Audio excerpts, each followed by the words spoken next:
السلام عليكم ورحمة الله وبركاته. النهاردة هنعمل مع بعض الشريك بمقادير قليلة وسهلة. أول حاجة هنا أنا جبت ظرف خميرة فورية على معلقة سكر على حبة مية كده ما يجوش ربع كوباية مية أو نص كوباية مية دافية، وتحطيهم في الكوباية لحد ما يفوروا. بعد ما انت شايفاهم فاروا كده هنحطهم في الطبق اللي احنا هنعجن فيه، وبعدين هنكمل باقي المقادير مع بعض. عندنا هنا أول حاجة كوباية لبن،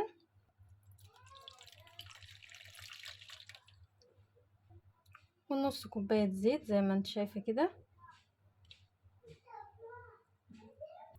هنحط عليهم بضاية، وبعدين هنيجي عندنا هنا كوباية سكر.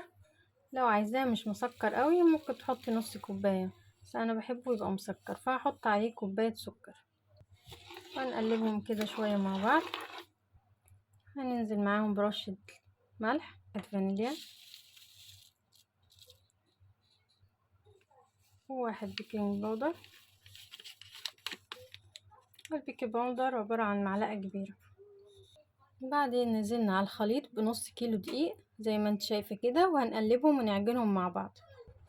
ادي شكلها بعد ما اتعجنت. هنسيبها تتخمر، هنغطيها وهنسيبها تتخمر زي ما انت شايفة كده.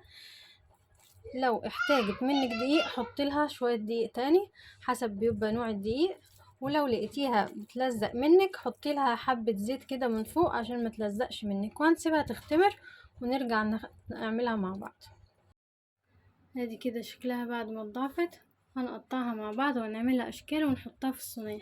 بعد ما شكلناهم ودهنا وشهم بيض، وبعدين حطينا عليهم السكر. لو مش عايزة تحط سكر براحتك، بس انا الاطفال عندي بيحبوه كده عليه سكر. بعد الكمية اللي احنا عملناها عملت لنا صينيتين. وادي ده شكلها كده بعد ما دهناها بالبيض والسكر ودخلناها في الفرن. مش هتاخد معاكي وقت في الفرن كده، هتطلعيها على طول. لو سبتيها في الفرن هتنشف منك، فهتطلعيها وتحطيها كده في العلبة او في الحاجة اللي انت عايزاها، وتغطيها بالكيس بحيث ان هي تفضل طرية، وهتاخديها معاكي في الجنينة، في المصيف، في اي حتة انت رايحاها هتنفعك ان شاء الله كده، والاطفال هياكلوا منها بدل ما نشتري المعجنات من بره.